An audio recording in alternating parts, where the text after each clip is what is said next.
In 1993, when my first son was born, nobody owned a mobile phone. I certainly didn't. And there was no social media.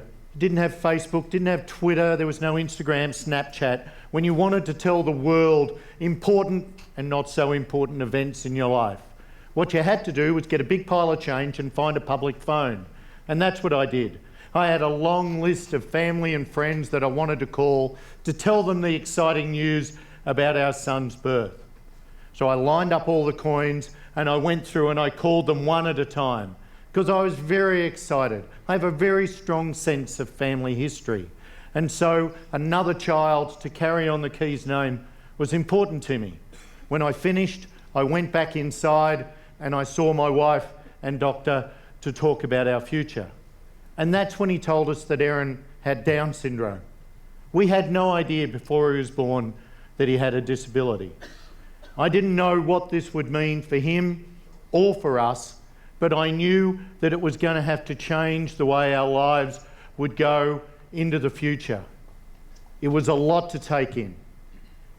So I walked back outside, found the public phone, lined up all the change, and one by one I called back all our family and friends and I told them this new news about Aaron.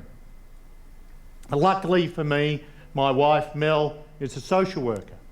And so together we were able to work out how we were going to make Aaron's life rich, full and meaningful.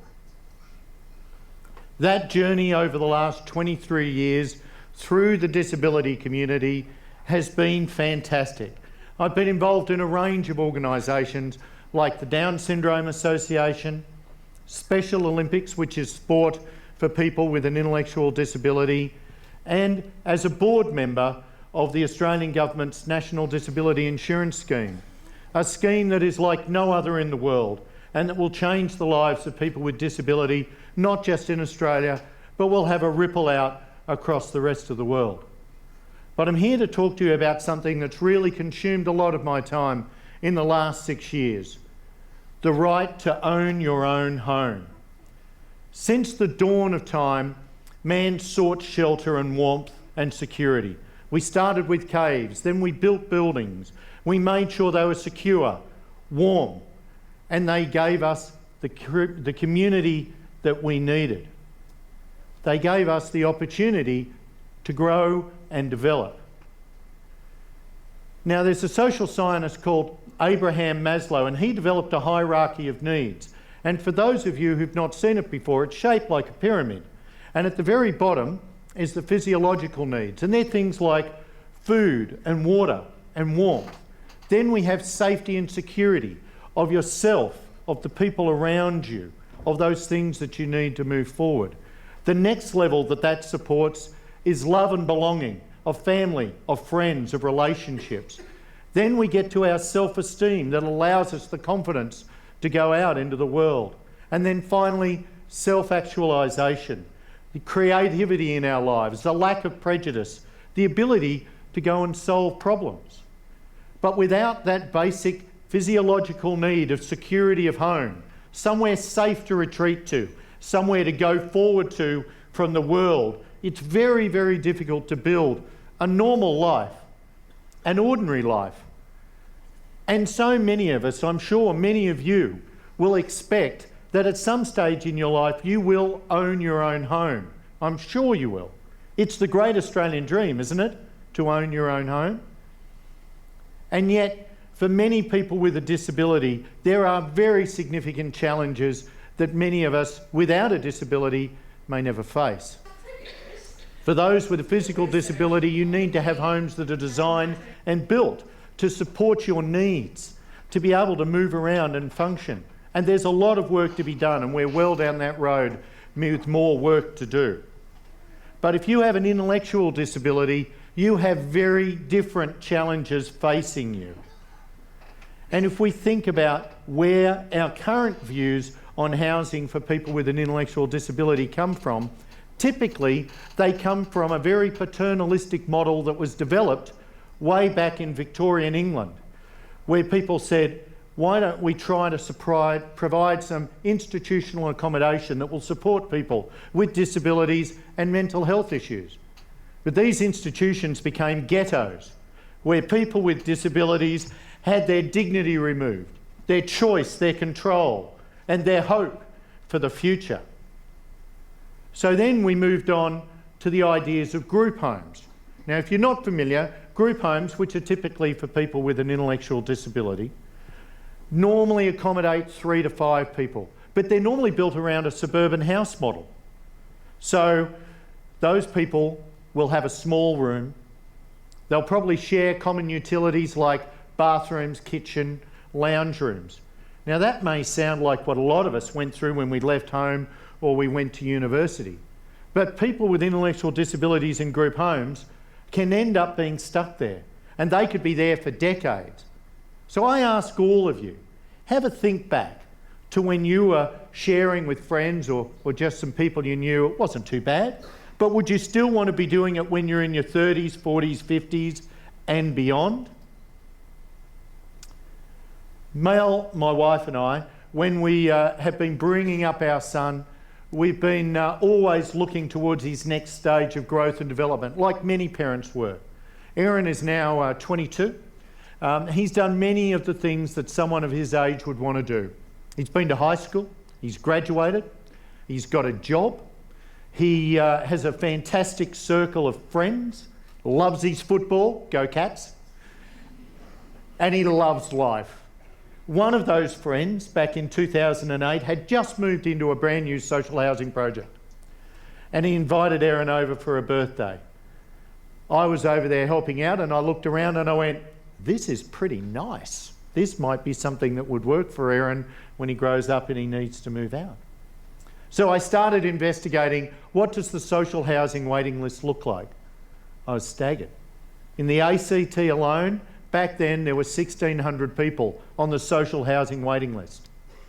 Between then and now, that's grown to 2,100 people, a growth of over 25%.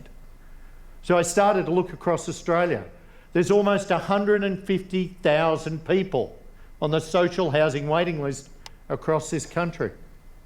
In the ACT, the wait for urgent accommodation is 2.5 years. In the Northern Territory, 4 years. In New South Wales, there have been people waiting for social housing for 10 years. So I thought, we have to do something about this. And I started looking around. And then a couple of years later, we were moving into a new home of our own. And I said to Aaron, mate, can you give me a hand? We've got to unpack some boxes. And he went, I can't, Dad, I'm really busy. Really busy? What are you so busy on? You can't help me unpack a box. And Aaron said, I'm designing the house that I want to buy when I leave home. And it hit me like a slap in the face. Because I thought, if I want to own my own home, if you want to own your own home, why wouldn't a person with an intellectual disability want to own their own home? Why would I want to deny the rite of passage for my son with an intellectual disability that I would naturally assume that my other children would have? So I said to people, how do we do this? How do we set it up so that people with an intellectual disability can buy their own home? And they said, well, it's impossible. And I said, it can't be. We've got to find a way to do this. We've got to go all in. So we went out and I thought, if I could use the skills I knew in business, if I could use the skills of people around me, if we could collaborate, develop new models, refine them and try them, that we could come up with a model that would work. And I thought, we've got to have the minimum income level to make this work. What would that be? What's the minimum that we'd have to make it work on? And that's the disability support pension. So I said, how do we make it work with that? So I organised one of the big 4 accounting firms to help us to develop a robust financial model that would work and could be tried and tested to make sure that it would work in that environment. So let me walk you through the model. You put down a 10% deposit. You then contribute a component of your disability support pension. Then out of that, a component goes to pay all of your utilities, your food, your water, your power, and a component that goes towards the maintenance of the facility. Then the remainder goes towards the equity so that you can end up owning your own home. But of course, what we're allowing people to do is to grow and develop so that they get the skills and the financial wherewithal, so when they're ready to move out, they have that. So then time goes by, they develop the skills, and now they're ready to move on. So they say, I want to move out. Maybe it's with a partner, maybe it's with friends, maybe they want to move to another city. So then we sell the house on their behalf to the next round of people who want to get in to social housing. Would they get back all the equity they paid in, plus they get a percentage of the capital growth at the time they've been in there, and then they can now move on to truly independent living. Why is this important? Because people who have, with an intellectual disability living in social housing are very often prisoners there. They're paying so much of their disability support pension as rent that they can be stuck there for years, and they lose that choice and control of where they're going to move to in their lives. What does that mean for us practically? Well, if you've been living in social housing for 6 years, at the end of that time you will pick up your boxes and walk out because you will have saved almost nothing. But if you've been living in a project independence house for those 6 years, you'll walk out with over $50,000. If you walk out after 12 years ready to move on to independent living, you'll move out with almost $110,000. We had to work out a few other things as well. We wanted to get the titling right. Why is that important? Because this wasn't rented, this was a title. We wanted to give them the title to their property. We wanted to give them something to be proud of so that they would be part of one of the most exclusive groups of home ownership in Australia. People with an intellectual disability who own their own home. And now we've got 40 people desperate to move in. And our first group starts next week. We've got 10 units at Harrison and 10 units at Latham, and they all start moving in on Monday. And we've got more people queued up, ready to go.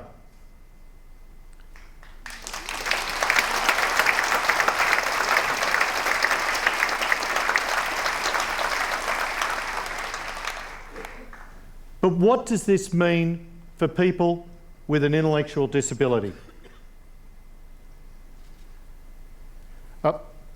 What it means is they now have the opportunity to be able to develop their own properties. So we've developed this as a social business, and by that it means that it actually is going to generate funds to build more properties. And we're also turning it into a social business franchise, so that rather than us trying to help build more houses around Australia, we're saying to people, no, you know what? You engage with your community, you as carers, you as people with disabilities, government, community, business, come together and build in your environment. And so we've got over 12 expressions of interest from around Australia where they want to build project independence houses there.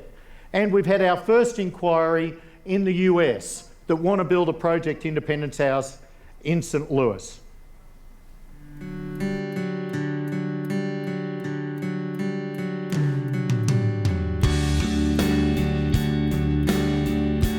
Initially, that first day for me will be unpacking all my boxes and eventually slowly settling in over that week. And I wouldn't be able to move in without Mum and Dad's help.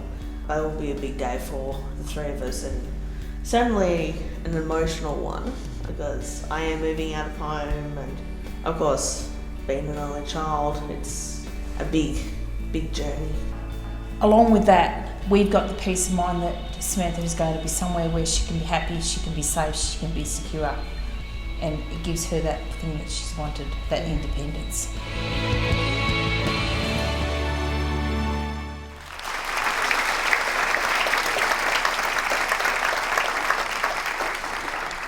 Now, I said I've set this up as a social business. So what that means is any of the money generated as we're growing and developing Project Independence for the 20 units we've got now goes back into building more houses. We have our third block of land, right? But we need to grow the funding. Now, based on our financial modelling, means in 9 years we can build. You might have guessed I don't want to wait that long.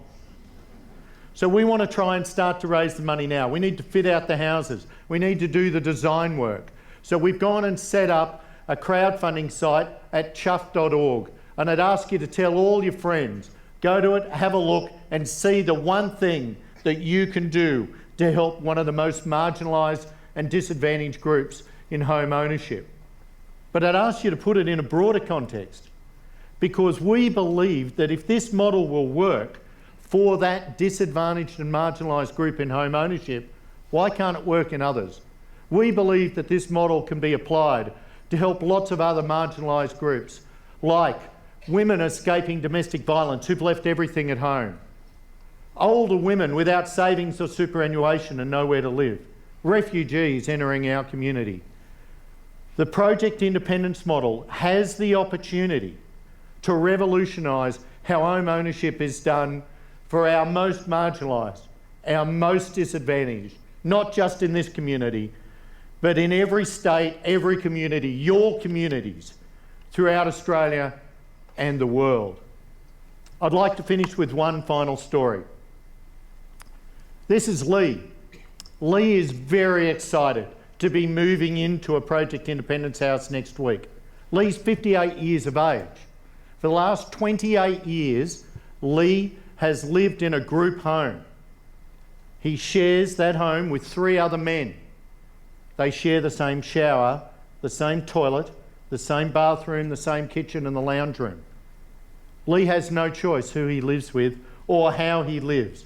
But now he's excited, because now he's got a bedroom that'll take a king-size bed. He's got a lounge room. He's got his own bathroom. He's got a courtyard. And he was telling us only this week, he's so excited because he's got to pick his curtains and he gets to lock his own door at night. Project Independence is changing the lives of people in some of our most marginalised and disadvantaged groups. People like Erin, people like Samantha, people like Lee are now going to be able to go all in with the community. They are now going to be able to have choice and control and dignity.